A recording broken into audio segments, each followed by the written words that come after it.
लेकिन एक सेकंड, ये क्या है? अभी मजा आएगा ना भिड़ो। भैया खाना कैसा बना? दीदी एक नंबर दीदी। और कुछ लेके आओ? दीदी बहू ये कौन है? ये तो मम्मी जी आज शराब निकाला था तो मुझे कौवे नहीं मिले तो मैं 2 कलवे ले आई। पर श्राद्ध किसका निकाला है तूने? मम्मी जी आपका।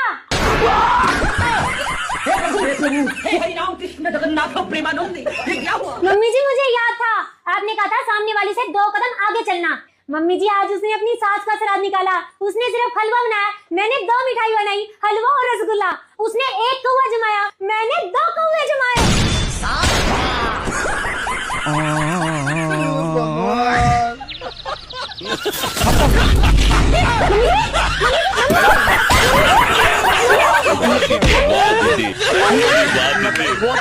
दीदी